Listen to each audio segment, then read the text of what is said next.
Sène, je suis le coordonnateur du programme national de lutte contre le paludisme au Sénégal. Aujourd'hui, on est là ici au niveau de la région de Thiès pour faire l'évaluation de la campagne des aspersions intradomiciliaires que nous avons eu à dérouler au niveau de la zone nord, dans la région de Matam et une partie de la région de Louga. Effectivement, au mois de septembre passé, nous avons eu à partir du mois d'août, août-septembre, déroulé une grande campagne d'aspersion intradomiciliaire dans un contexte particulier, notamment avec la Covid-19. Mais malgré tout, avec le leadership du ministère de la Santé qui nous a quand même autorisé à dérouler toutes les grandes stratégies qu'il fallait mettre en œuvre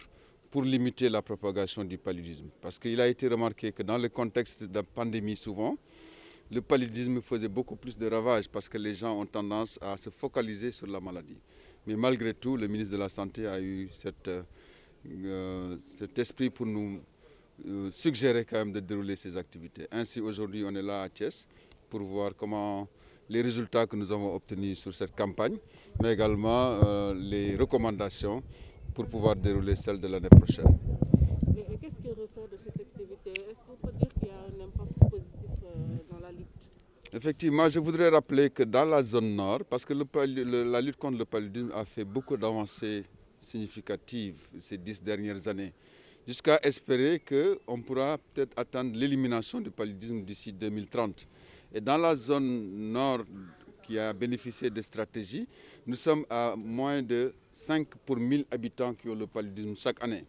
Mais par contre, il reste dans cette zone des foyers encore qui dépassent les incidences requises pour être dans la logique de préélimination. Il s'agissait essentiellement dans le district de Ranérou, où pratiquement tous les 15 postes de santé, l'incidence du paludisme reste élevée, mais également dans le district de Kanel et une partie de la région du district de Matam et du district de Linguère. Ainsi, après cette campagne, quand même, sur l'objectif qu'on s'était fixé, c'était au moins de pulvériser au moins 85% des concessions qui étaient éligibles. Et les résultats ont montré quand même que nous avons même dépassé cet objectif de 85%. Malgré que dans le contexte du Covid, il y a eu quelque part des refus, parce qu'ils n'avaient pas compris, parce que dans ce contexte, il y avait énormément de rumeurs également par rapport à la pandémie de la Covid-19. Mais malgré tout, grâce à la communication, mais également l'accompagnement des autorités administratives, mais également des autorités des collectivités territoriales, nous avons pu dérouler correctement cette grande campagne dans la région nord. Et ça va se traduire par une réduction importante du nombre de cas de paludisme. Et effectivement, les résultats de notre dernière revue ont montré quand même une baisse significative des cas de paludisme dans la région de Matam. Pour 2021, qui va correspondre au démarrage de notre nouveau plan stratégique 2021-2025, les mêmes stratégies vont être déroulées sur l'ensemble du territoire national avec des spécificités parfois dans certaines zones. Dans la région de Matam et dans la région nord, nous allons continuer ce qu'on appelle les investigations. Tout cas de paludisme fera l'objet d'une investigation comme dans le Covid actuel. Chaque cas fera l'objet d'un traitement particulier pour voir s'il n'y a pas de cas autour de ce cas. Mais également, nous allons continuer ces aspersions intradomiciliaires que nous avons démarrées pour pouvoir éteindre les foyers qui restent encore avec des incidences très élevées. Parce qu'il nous reste encore beaucoup de défis dans le Ranérou, qui a plus ou moins un faciès similaire à la région de Tambacounda. Parce que vous savez que pour le paludisme, c'est la région de Tamba, de Kédougou et de Kolda où nous avons encore beaucoup de cas de paludisme.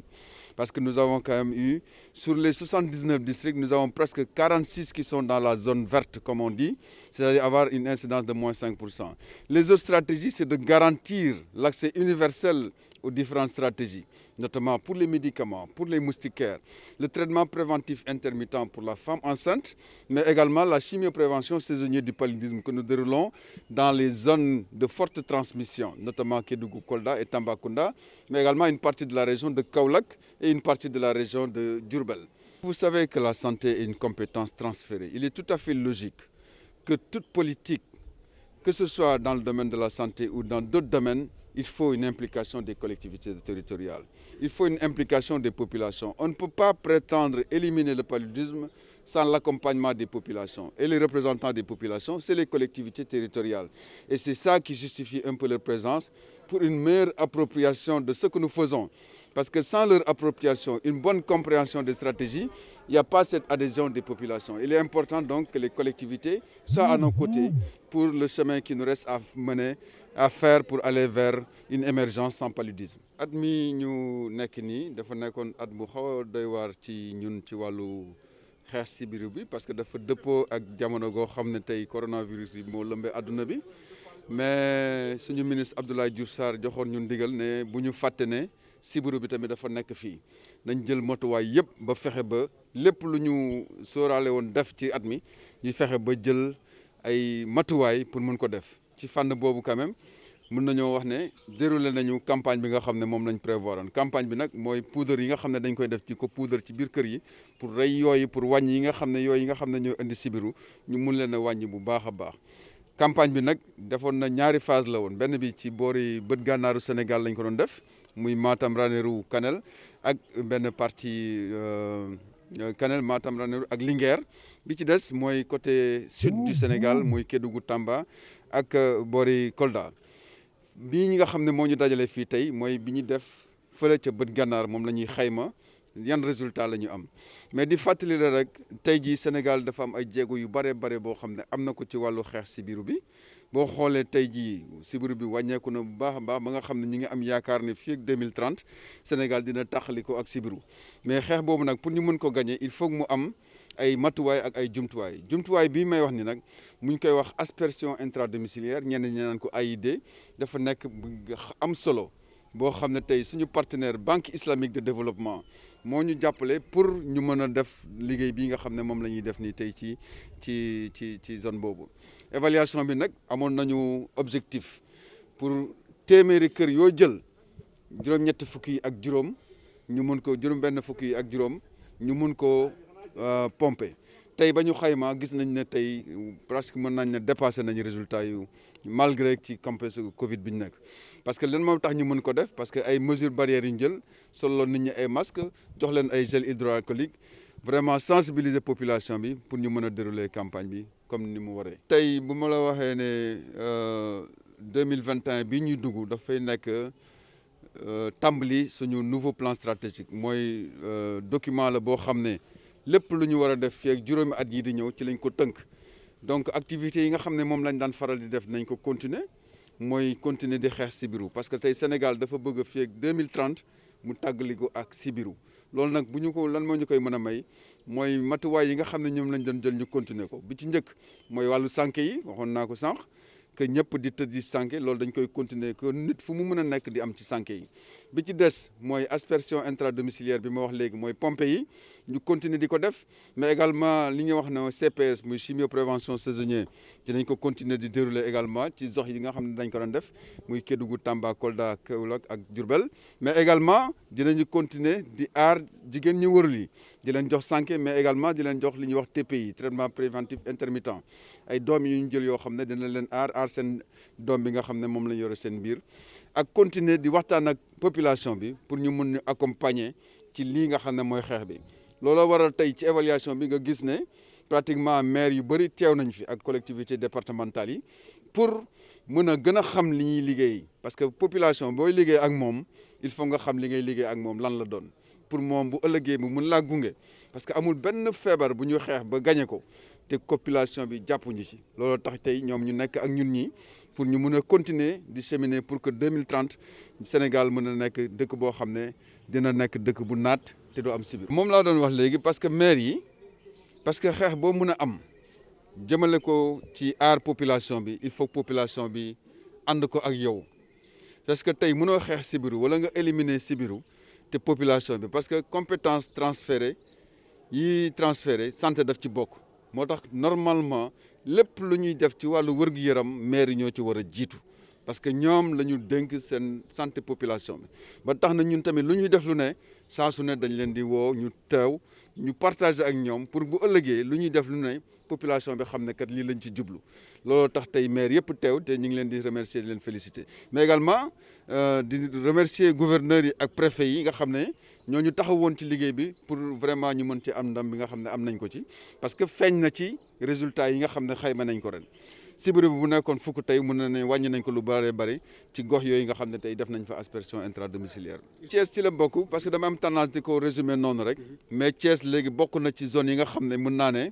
commencé na bokk ci zone de pré-élimination bi tey boo xaymaa ñi nga xam ne ñooy am sibiru Sénégal yëpp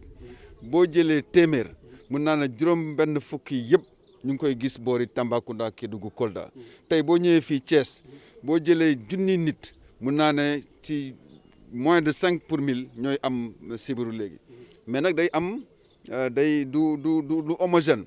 parce que tey jii boo demee lu mel ni dëkk bi nekk Kirène xam naa foofu li population bi di ñëw lu bëree bëri moo tax peut-être sibiru bi gën faa bëri parce que foofu dafa bëri ay camions yu fay garé et cetera ak Sindia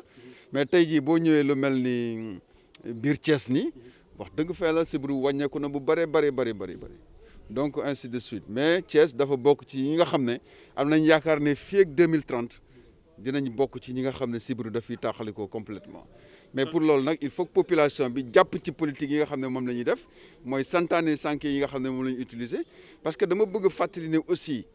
ci jamono corona bi ñu nekk warul tere ñu continuer di xeex yeneen feebar yi parce que corona bi kenn xamagul kañ lay jeex te sibiru depuis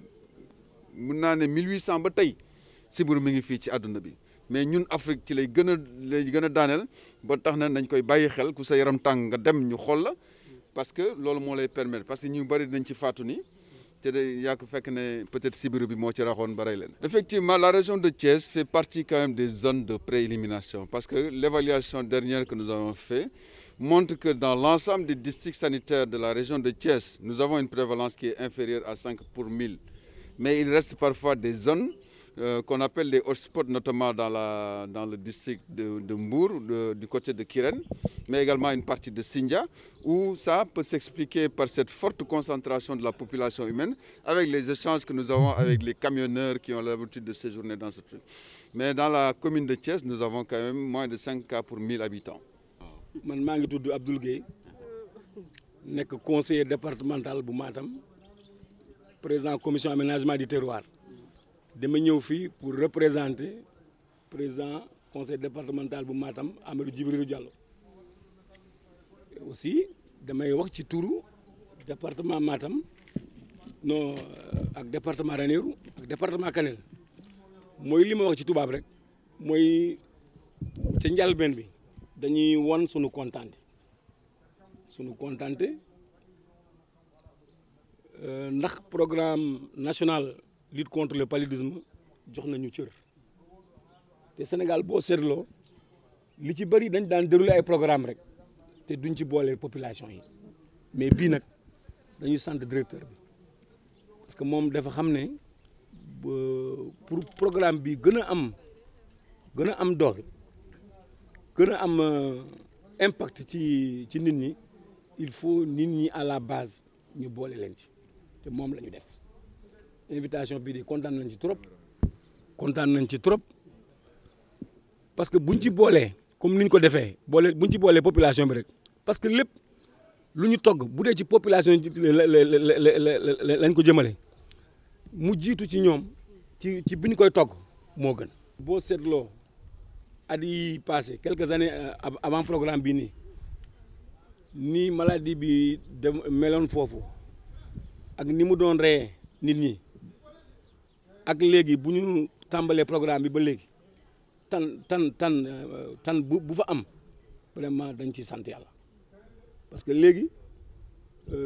Matam ni paludisme daan na fa rey ay junni nit mais depuis quelque temps dañ ciy sant gouvernement bi aussi parce que bu ñu nee programme rek programme national gouvernement bi la président de la république